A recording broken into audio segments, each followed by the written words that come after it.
രസകരമായൊരു സംഭവം. അമേരിക്കയിൽ വൈറ്റ് ഹൗസിൽ പ്രസിഡൻറ്റിൻ്റെ ഓഫീസുണ്ടല്ലോ, ഓവൽ ഓഫീസിൽ ട്രംപ് ഇരിക്കുന്നു. ഇപ്പോഴല്ല, 2-3 ആഴ്ച മുമ്പത്തെ സംഭവമാണ്. ഈ ഗസ യുദ്ധത്തെക്കുറിച്ചുള്ള സംഭവം മാധ്യമപ്രവർത്തകർ ചോദിക്കുന്നു. അപ്പോൾ ട്രംപ് ചോദിക്കുകയാണ്, ഈ ഗാസയിലെ യുദ്ധം അവസാനിപ്പിച്ചാൽ എനിക്ക് നോബൽ പ്രൈസ് കിട്ടുമോ? എന്നിട്ട് ട്രംപ് തന്നെ പറഞ്ഞു, എനിക്ക് അവന്മാർ തരത്തില്ല. അപ്പോൾ ട്രംപിന് നോബൽ സമ്മാനം കിട്ടാൻ ആഗ്രഹമുണ്ട്. 2019 ഇതുപോലെ ട്രംപ് ഒരു പ്രതികരണം നടത്തിയിരുന്നു. കാരണം ഒബാമയ്ക്ക് നോബൽ സമ്മാനം കിട്ടി. ഇയാൾക്കെതിരാണ് കൊടുത്തതെന്ന് എനിക്കറിയില്ല. എനിക്ക് കിട്ടാൻ ഒരുപാട് അർഹതയുണ്ടായിരുന്നു, അവരെനിക്ക് തന്നില്ല എന്നാണ് ട്രംപ് അന്നും പറഞ്ഞത്. ഒബാമയ്ക്ക് കൊടുത്തത് ഈ 2 കാര്യങ്ങൾക്ക്. ഒന്ന്, അണവായുധങ്ങളുടെ വ്യാപനം തടഞ്ഞു, ഇസ്ലാമിക ലോകവുമായി കൂടുതൽ അടുപ്പമുണ്ടാക്കി, എനിമിറ്റി കുറച്ചു. ഈ കാര്യങ്ങൾ പറഞ്ഞാണ് ബറാഖ് ഹുസൈൻ ഒബാമയ്ക്ക് നോബൽ പ്രൈസ്. അന്ന് നോർവേ സർക്കാർ നിയമിക്കുന്ന ഒരു കമ്മിറ്റിയാണല്ലോ ഈ നോബൽ പ്രൈസ് കൊടുക്കുന്നത്. ഇപ്പോൾ ലേറ്റസ്റ്റായിട്ട് അമേരിക്കയിലെ ട്രഷറി സെക്രട്ടറി സ്കോട്ട് ബസന്റ്, ന്യൂയോർക്കിലെ റെപ്രസെൻറ്റേറ്റീവ്, അതായത് ഐക്യരാഷ്ട്രസഭയിലെ റെപ്രസെൻറ്റേറ്റീവ്, ട്രംപ് നിയമിച്ചതാണ്, UN അംബാസഡറാണ്, എല്ലിസ് സ്റ്റെഫാനിക്ക്, പിന്നെ ഇൻറ്റീരിയർ സെക്രട്ടറിമാരെന്ന് പറഞ്ഞാൽ മന്ത്രിമാരാണല്ലോ അമേരിക്ക, ഡോയിഗ് ബർഗുറ്റ്, പിന്നെ അതുകൂടാതെ ദേശീയ സുരക്ഷാ അഡ്വൈസർ NSA മൈക്ക് വാൾട്സ്, ഇവരൊക്കെ പറയുന്നു ട്രംപിന് നോബൽ സമ്മാനത്തിന് അർഹതയുണ്ട്. അതിനൊരു കാരണം കൂടിയുണ്ട്. കാരണം ജനുവരി വരെയായിരുന്നു നോബൽ സമ്മാനത്തിനുള്ള നോമിനേഷനുകൾ കൊടുക്കാനുള്ള കാലാവധി. ജനുവരിയിൽ കഴിഞ്ഞു, ഇനി ഒക്ടോബറിൽ പ്രഖ്യാപിക്കും. ജനുവരിയിൽ 2 നോമിനേഷനുകൾ ട്രംപിന് വേണ്ടി പോയിട്ടുണ്ട്. ഒന്ന്, അലോൺ ബക്ക് എന്ന് പറയുന്ന ഒരു ഇസ്രയേലി ഒറിജിൻ പ്രൊഫസറാണ്. അയാൾ Western Reserve University of School of Law അതിലെ പ്രൊഫസറാണ്. അയാൾ കൊടുത്തിരിക്കുന്നു ബന്ദി മോചനത്തിന് വേണ്ടി ട്രംപ് നടത്തിയ ശ്രമങ്ങൾ പരിഗണിച്ച് നോബൽ സമ്മാനം കൊടുക്കണം. ഉക്രൈനിൽ നിന്നുള്ള രാഷ്ട്രീയക്കാരനായ ഒലക്സാണ്ടർ മെരിഷ്കോ യുദ്ധം അവസാനിപ്പിക്കാൻ വേണ്ടി ട്രംപ് നടത്തുന്ന എഫേർട്ടുകൾ നോക്കിയിട്ട് ട്രംപിന് കൊടുക്കുന്ന നോമിനേഷൻ ഇട്ടിട്ടുണ്ട്. പക്ഷേ ട്രംപ് ഇപ്പോഴും പറയുന്നു നോർവേ അമര തരത്തില്ല. അപ്പോൾ ട്രംപിന് അർഹതയുണ്ടോ, അതോ ട്രംപ് ചുമ്മാ അങ്ങ് മോഹിക്കുകയാണ്? അത് ആദ്യം നമ്മൾ ഈ നോബൽ പ്രൈസിനെ കുറിച്ച് തന്നെ ആദ്യം ഒന്ന് പഠിക്കേണ്ടിയിരിക്കുന്നു. നമ്മൾ ഈ നോബൽ പ്രൈസ് സമാധാനത്തിനുള്ളതാണെങ്കിലും അതുപോലെ സാഹിത്യത്തിനുള്ളതാണെങ്കിലും ഒരുപാട് ഈ പറഞ്ഞതുപോലെ നല്ല അവാർഡുകൾ, അർഹമായ അവാർഡുകളൊക്കെ പോയിട്ടുണ്ട്. പക്ഷേ എങ്കിലും ഇതിനിടയ്ക്ക് മറ്റു പല പരിഗണനകളൊക്കെ വരുന്നത് നമുക്ക് കാണാൻ പറ്റുന്നുണ്ട്. അപ്പോൾ ട്രംപിന് അർഹത ഉണ്ടോ എന്ന് ചോദിച്ചു കഴിഞ്ഞാൽ ഇപ്പോൾ നമ്മുടെ ഈ പ്രാക്ടിക്കൽ ലെവലിലേക്ക് വരികയാണെന്നുണ്ടെങ്കിൽ ഇപ്പോൾ ഗാസയിൽ കഴിഞ്ഞ ജൂലൈ തൊട്ട് ബൈഡൻ മുമ്പോട്ട് വെച്ച നിർദ്ദേശമാണ് ഇസ്രയേൽ നെതന്യാഹു അംഗീകരിക്കാതിരുന്നത്. പക്ഷേ അവർ സംസാരിക്കാത്ത തരത്തിൽ അവരുടെ ബന്ധം വഷളാവുകയും ചെയ്തിരുന്നു. ഈ ട്രംപ് ഇനാഗുറേഷന് ഏതാനും ദിവസങ്ങൾക്ക് മുമ്പ് ഇദ്ദേഹത്തിൻ്റെ ദൂതൻ മറ്റേ എന്താണ് കെല്ലോഗ് സ്പെഷ്യൽ എൻവോയ് അവിടെ ഇസ്രയേലിൽ വന്നു. ഒറ്റ ദിവസം കൊണ്ട് നെതന്യാഹു സമ്മതിക്കുന്നു, വെടിനിർത്തൽ വരുന്നു. സ്വാഭാവികമായിട്ടും ഇതിനകം തന്നെ അതല്ലെങ്കിൽ ഒരു ശരാശരി ഒരു 3000-4000 ഇടയ്ക്ക് ആൾക്കാർ മരിക്കേണ്ടതാണ്. ബൈഡനോടുള്ള എതിർപ്പിനൊരു കാരണം കൂടിയുണ്ട്.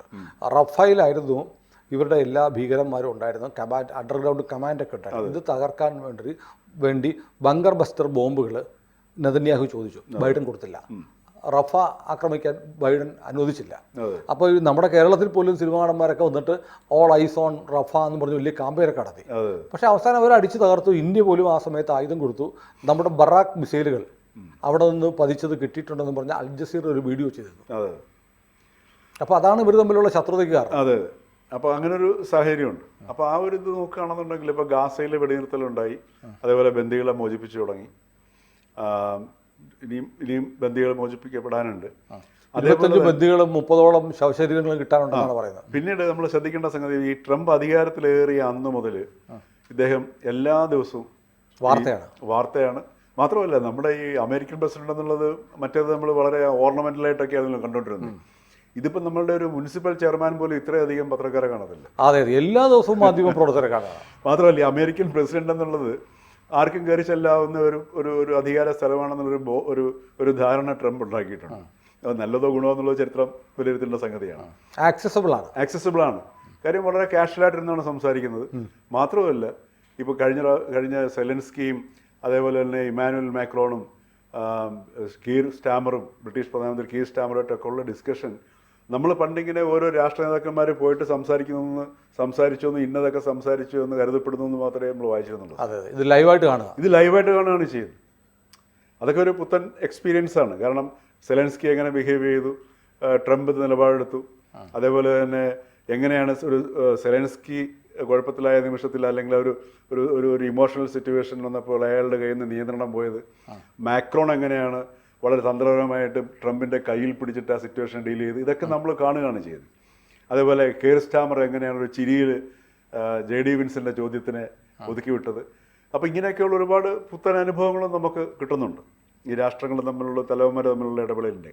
അപ്പോൾ ഇവിടെ നമ്മൾ നോക്കുമ്പോഴത്തേക്ക് ഈ ട്രംപ് കയറി അന്ന് മുതൽ സംസാരിക്കുന്ന സംഗതി പീസ് പീസ് പീസ് പീസ്. ആൾക്കാർ ഇങ്ങനെ മരിച്ചുകൊണ്ട് വീഴുന്നു. ട്രേഡ് എന്നതിൻ്റെ പിന്നിലുണ്ട്, എൻ്റെ പിന്നിലുണ്ട്, ട്രേഡേ ഉള്ളൂ. അതെ അതെ. അപ്പൊ ട്രേഡിന് വേണമെന്നുണ്ടെങ്കിൽ ഈ യുദ്ധവും ട്രേഡ് കൊണ്ട് വലിയ ബുദ്ധിമുട്ട് നടക്കൂല. യുദ്ധകാലത്ത് കച്ചവടം നടക്കത്തില്ല, കൊള്ളേ നടക്കുള്ളൂ. അത് ബൈഡൻ അതിനകത്താണ് സ്പെഷ്യലൈസ് ചെയ്യുന്നത്. പക്ഷെ ട്രംപ് മനസ്സിലാക്കി അതിനെക്കാട്ടും ലാഭകരം ഈ ബിസിനസ്സാണ്. അതെ ഇല്ലേ, ട്രേഡാണ് സംഗതി അല്ല. കാരണം അയാൾ എപ്പോഴും പറഞ്ഞു ഞാൻ ബിസിനസ്സുകാരനാണെന്ന് അയാൾ ഓപ്പണായിട്ട് പറയുന്നുണ്ട് സാർ. അതോടൊപ്പം തന്നെ പീസ്, ആൾക്കാരുടെ മരിച്ചു വീഴുന്ന സംഗതിയെക്കുറിച്ച് അവർ സെലൻസ്കിയെ ഡിക്റ്റേറ്റർ എന്ന് വിളിക്കുന്നു. അതേ സമയത്ത് പുള്ളി വിചാരിക്കുന്ന സ്ഥലങ്ങളിലേക്ക് കാര്യങ്ങളെ കൊണ്ടെത്തിക്കാനുള്ള ഒരു തന്ത്രം, റഷ്യയുമായിട്ടുള്ള അടുപ്പം ഒന്ന് ആലോചിച്ച് നോക്കാം. അതെ അതെ. ഇത് ഒരിക്കലും സോവിയറ്റ് യൂണിയന്റെ കാലം മുതൽ തുടങ്ങിയ ശത്രുതയാണ്. അതായത് അതിനൊരു ബേസ് ഉണ്ട് ട്രംപ് പറയുന്നില്ല. കാരണം അന്ന് ശത്രുതയ്ക്ക് കാരണം കമ്മ്യൂണിസം ആയിരുന്നു, അത് ലോകത്തോടൊത്തും ഇല്ല. പിന്നെ എന്തിനാണ് റഷ്യയോട് വഴക്കുണ്ടാക്കുന്നത്? അതേ പറഞ്ഞത്. മാത്രമല്ല ഇതിപ്പോൾ ഈ റഷ്യയോട് ചേർന്ന് നിന്നിട്ട് സെലൻസ്കി ഒതുക്കലുണ്ടല്ലോ. അപ്പോൾ ഈ രീതിയിലൊക്കെ ട്രംപ് ഇതുവരെ ഉണ്ടായിരുന്ന ഒരു നറേറ്റീവിൻ്റെ ഒരു തോട്ട് പാറ്റേൺ ബ്രേക്ക് ചെയ്തു എന്നുള്ളതാണ്. ലോകക്രമത്തിനെ മുഴുവൻ പുള്ളി മാറ്റിക്കഴിഞ്ഞു.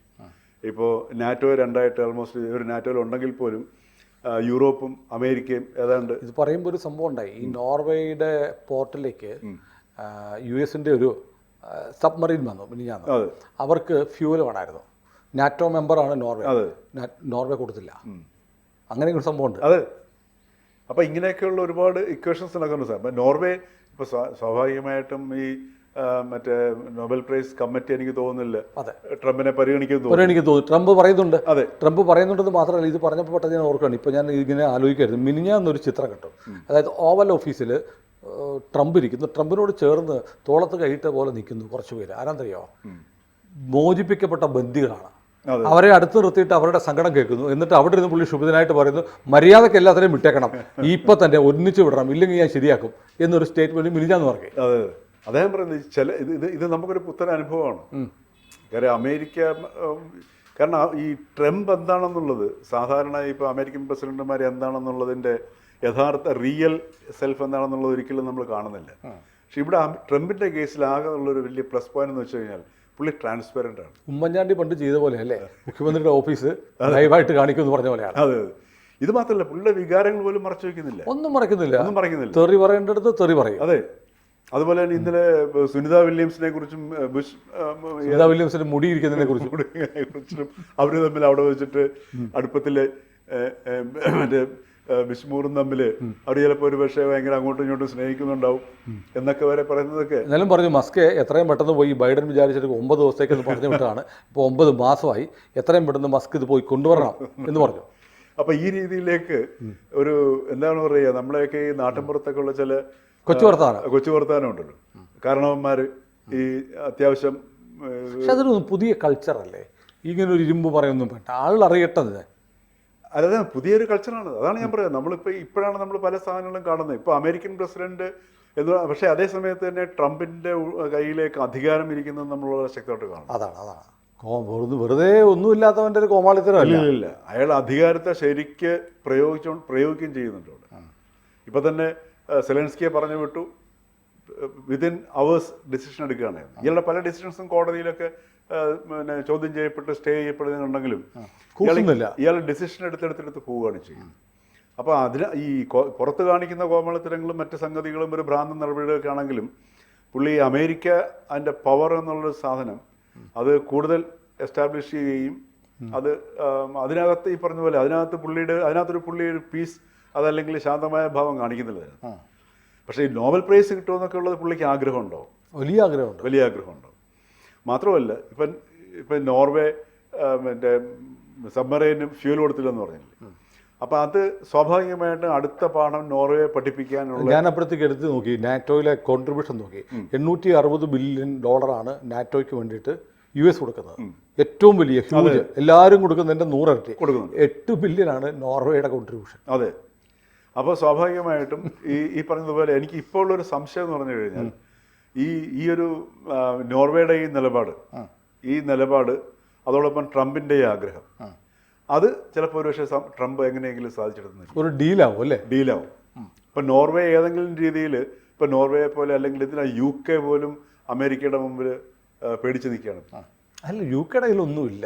വല്ലതും ഉണ്ടെങ്കിൽ മാക്രോണിൻ്റെ കയ്യിലേ ഉള്ളൂ. ഇപ്പം മാക്രോണിൻ്റെ UK ഇപ്പം യൂറോപ്യൻ യൂണിയനിലും ഇല്ല.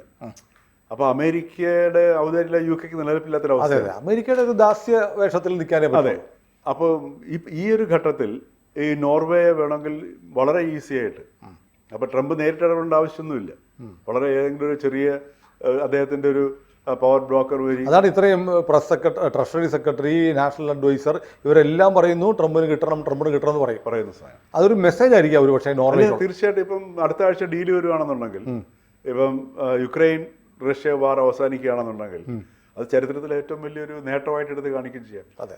അതായത് 2 യുദ്ധങ്ങളെ ഒരു അധികാരത്തിലേറ്റ് 2 മാസത്തിനകം അവസാനിപ്പിച്ച ട്രംപ്. അതെ. അപ്പോൾ ഈ ട്രംപിൻ്റെ നേട്ടങ്ങളെ വിലയിരുത്തുന്ന സമയത്ത് അതിനെ കണ്ടില്ലെന്ന് അടിക്കാൻ പറ്റില്ല. അല്ല, ട്രംപിൻ്റെ ഇടപെടലിൽ യുദ്ധം അവസാനിച്ച വലിയ നേട്ടം തന്നെയാണ്, തർക്കമില്ലാത്ത. അല്ല, ഒരു ജീവൻ പോലും രക്ഷിക്കുകയാണെന്നുണ്ടെങ്കിൽ അത് വലിയ നേട്ടം തന്നെയാണല്ലോ. ഈ യുദ്ധം എപ്പോഴും ആരാണോ എത്രയും പെട്ടെന്ന് അവസാനിപ്പിക്കുന്നുവോ അത് വളരെ നേട്ടം തന്നെയായിരിക്കും. അപ്പോൾ ആ ഒരു പശ്ചാത്തലത്തിൽ ഈ ട്രംപ് നോർവേക്കിട്ട് പണിഞ്ഞുകൊണ്ട് അതോടൊപ്പം തന്നെ ഈ യുദ്ധവും വിളമ്പ് നിർത്തിക്കൊണ്ട് ട്രംപിന് നോബൽ പ്രൈസ് കിട്ടിക്കഴിഞ്ഞാലും അത്ഭുതത്തിന് വകയൊന്നുമില്ല. അല്ല, ഈ യുദ്ധം അവസാനിപ്പിച്ചാൽ ട്രംപിന് കൊടുക്കുന്നതിൽ കുഴപ്പമൊന്നുമില്ല. ഇപ്പോഴത്തെ അവസ്ഥയിൽ കൊടുക്കുന്ന കുഴപ്പമില്ല. കാരണം ഈ 2 യുദ്ധങ്ങൾ അവസാനിപ്പിക്കാൻ ഇന്നലെ ഒരു രാത്രിയിൽ തന്നെ യുക്രൈൻ ഉണ്ടായിട്ടുള്ള നഷ്ടങ്ങൾ, ജീവഹാനി, റഷ്യ അടിച്ച് തകർക്കുകയാണ് അവിടെ. ഒരു രാജ്യം തന്നെ 2-3 ദിവസം കൊണ്ട് റഷ്യ ഭീകരാക്രമണങ്ങൾ നടത്തുന്നത്. അതെ, അത് കാരണം ഇപ്പൊ ഇന്റലിജൻസും ഇല്ല അവർക്ക്. അമേരിക്കയുടെ ഇന്റലിജൻസും ഇല്ല. അതെ. അപ്പോൾ ആ ഒരു സാഹചര്യത്തിൽ ഈ പറഞ്ഞതുപോലെ ഈ യുദ്ധങ്ങൾ അവസാനിപ്പിച്ച ചരിത്ര പുരുഷൻ എന്ന നിലയിൽ ട്രംപിന് നോബൽ പ്രൈസ് വേണമെന്നുണ്ടെങ്കിൽ കിട്ടാം. ഏതായാലും നമുക്ക് ഒക്ടോബർ വരെ കാത്തിരിക്കേണ്ടി വരും. കൂടുതൽ വാർത്തകളും വിശേഷങ്ങളും നിങ്ങളിലേക്ക് എത്താൻ ABC മലയാളം സബ്സ്ക്രൈബ് ചെയ്യുക, ബെൽ ബട്ടണും അമർത്തുക.